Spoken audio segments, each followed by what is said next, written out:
আগুন নিয়ন্ত্রণে আনতে পারলাম, কিন্তু কেন? আসলে এই ঘটনাটা কি এখানে ভাই ধারণার কি বলবো, আমারই 6টা গাড়ি চলে গেছে। আমার নিজের যদি 6টা গাড়ি চলে যায়, একটা গাড়ির দাম হলো 18 লক্ষ 22 লক্ষ টাকা একটা গাড়ির দাম, তাহলে 6টা গাড়ি যদি আমার চলে যায়, আরও আমার বন্ধু বান্ধবের গাড়ি আছে, হ্যাঁ ভাই বেড়াদারের গাড়ি আছে, যারা ইনভেস্ট, মানুষের ইনভেস্ট দিয়ে আমরা ব্যবসা করি, সাধারণ মানুষের ইনভেস্ট দিয়ে আমরা ব্যবসা করি, তাদেরকে এখন আমরা কী বুঝাবো? তাদের টাকাটা কোথা থেকে আসবে? এটা আমাদের ব্যর্থতা। আজকে ফায়ার সার্ভিসের জন্য আমি যখন ফায়ার সার্ভিসটা আসলো, তখন আমি বললাম যে এই কোনাটা আপনারা আগুনটা নিভাইতে সমস্যা হবে, আপনারা ভিতরে চলে যান, কিন্তু তারা কথা শুনে নাই।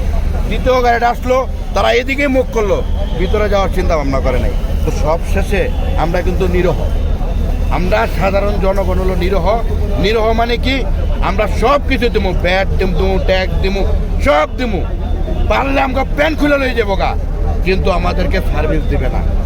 আমাদেরকে বাংলাদেশে সার্ভিস না, পুলিশ কন, র্যাব কন, বিডিবি কন, যারই কন না কেন।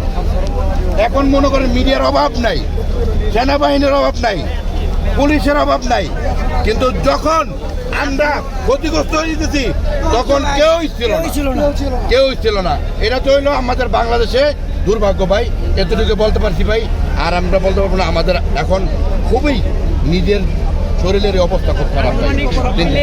আনুমানিকের কথা ভাই কি বলবো, এখানে 16টা গ্যারেজ আছে, 16টা গ্যারেজে 4টা করে গাড়ি হইলে কয়টা গাড়ি হয় এবার হিসাব করেন।